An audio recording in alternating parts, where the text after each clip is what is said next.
So I want to ask you something. How long have you spent trying to find landlords, messaging people on Rightmove, cold calling estate agents, going to property events, sending emails that nobody responds to? Weeks, maybe months, and still nothing. Here's the thing. It's not your fault. The advice most people give you about finding landlords is just wrong. Like, fundamentally, it's wrong. And it keeps people stuck for months longer than what they actually need to be. And in this video, I'm going to show you 2 methods that actually work. One of them costs time, the other one costs money, and I'm going to walk you through exactly what to say when the landlord does eventually show interest, so that you don't lose the deal when you finally get the conversation. This is part number 3 of the Landlord Partnership Blueprint series. Now, if you haven't seen part 1 and 2, you can find them in the description below. Let's get into part 3. Now, the most common piece of advice in this space is go to property networking events. And I understand why people say it. It sounds logical. You're building a property business, go where property people are. But here's what nobody tells you about property networking events. You walk into one of those rooms and you look around. Everyone in there is trying to do exactly what you're trying to do. You know, rent-to-renters, aspiring property investors, people trying to source deals, coaches selling courses on how to find deals.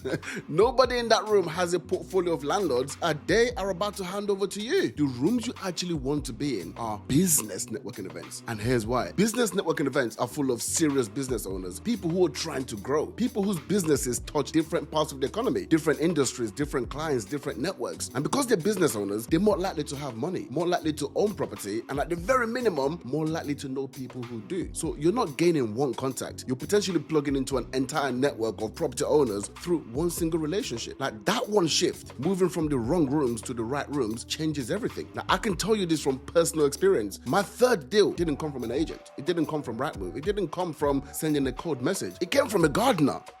And I'll come back to that story in a minute, because that story is exactly what convinced me about this method. But for now, I want to introduce you to a concept I call key people of influence. These are people who already have a professional relationship with the landlords that you're trying to reach. Like, think about it this way. A landlord doesn't just exist in isolation. Like, around every landlord is a group of professionals that they rely on, they trust, people they've worked with for years. Your job is not to find landlords one by one. Your job is to find the people who already know all the landlords, right? Mortgage brokers, accountants, property solicitors, estate agents, plumbers, electricians, gas engineers, cleaners, handymen, and so on. Because when one of these people refers you, you're not a random stranger anymore. You come with trust already attached. Now, here's the part that I really want you to write down. One solid conversation per week with one of these people, that is 52 key people of influence in your network over the course of the next 12 months. And when even a fraction of those relationships activate, the deals become inevitable.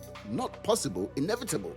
But, and this is important, it only works if you put in the genuine effort. You have to show them you know what you're doing. You have to build real trust over time. And you have to keep nurturing those relationships, not just take from them the moment it's convenient. This is relationship building. It's not a quick win. Now, let's go back to that gardener. I had been going to business networking event for a couple of months at this point. This particular one, I've been going for about a couple of months. Every week, I would get up and I would give my elevator pitch. That's like a quick summary of exactly what my business does, who I help, and who I'm looking to connect with. And over time, you start to get to know people in the room. One of them was the gardener. He was growing his landscaping business. This just completely didn't make sense to me. Like, completely unrelated to property investment on the surface. But at one of those events, we arranged what's called a one-to-one session. So that's where you sit down outside of the networking event, just the two of you, and you go deeper. You learn each other's businesses like properly. You talk about how you can actually help each other's businesses to grow. Straight after that meeting, I'm talking the same day, he called me. He said, look,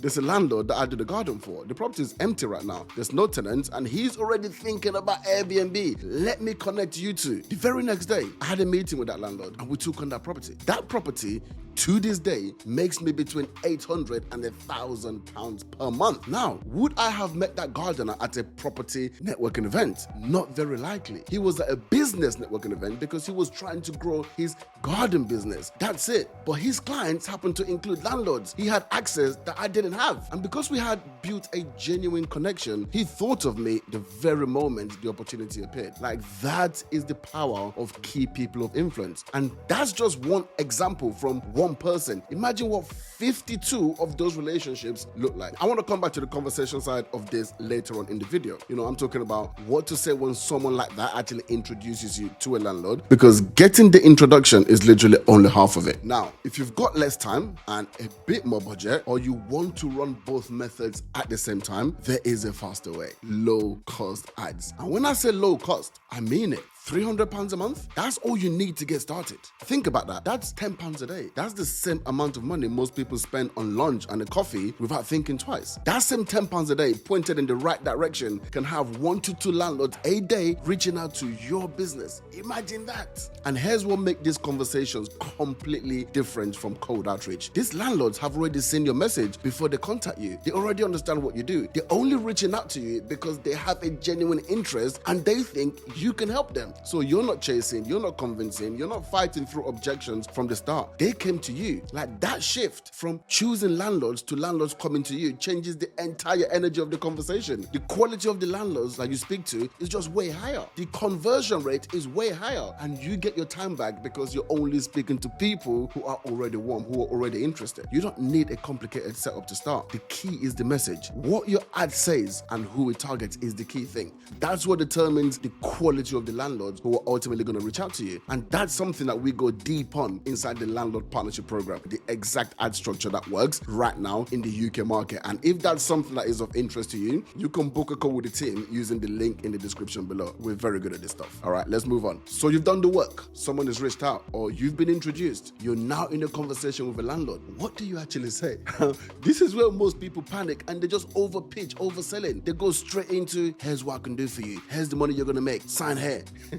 That's the wrong move. The conversation has 3 steps, and the order of these steps matter. So step 1, understand before you pitch. Before you say anything about what you do, ask questions. What's the property? How long has it been rented? What's the experience with the tenants? Are there any issues with it right now? And what are you looking for going forward? Let them talk. You're listening for pain, empty properties, difficult tenants, uncertainty about the rental market, worry about the new regulations coming in. You don't create the problem, you find the ones that already exist, because landlords are not sitting around thinking, I would love someone to manage my Airbnb, right? They're sitting around thinking, I'm stressed about this property and I don't know what to do with it. Your job in step 1 is to find out exactly what that stress is. Step 2, show them the numbers.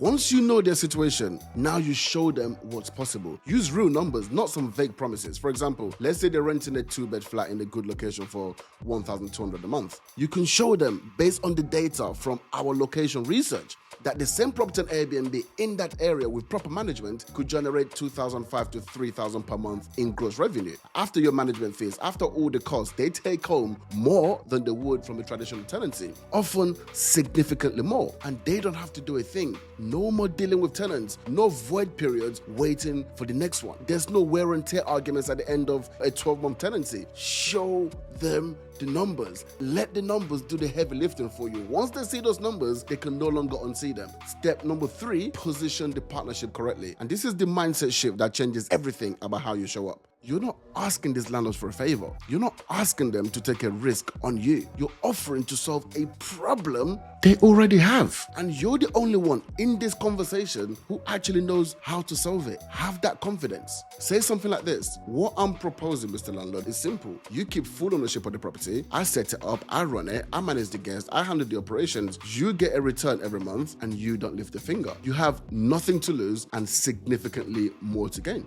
That's it. This is not a complicated pitch. There's no pressure. You're not begging. You're solving a problem they already have with a solution that costs them nothing to try. Like, that's the conversation framework. And when you show up with that mindset, not desperate, not pushy, but like genuinely confident in what you're offering, the response you get from landlords is completely different. So if you've been watching the series from the start, then you now know the model. You know how to pick locations. You know how to get landlords to say yes. Part 4 is coming on Thursday, and it covers what most people completely overlook. Once you've got the deal, what do you actually set up? What software do you need? How do you make sure this business runs without you being the one doing absolutely everything? That sounds Sounds good, right?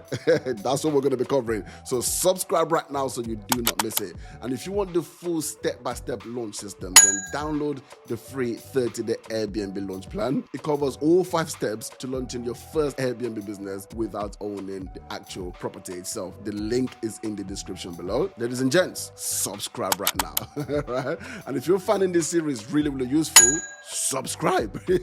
I drop a new video every single week, and it's built specifically for UK professionals who want to build a real Airbnb business without owning or renting property. So if that's you and you want more videos to help you do that, guys, hit that subscribe button, hit that notification bell right now so you also get notified whenever the new videos drop out, especially the next one coming up on Thursday. I'll see you then.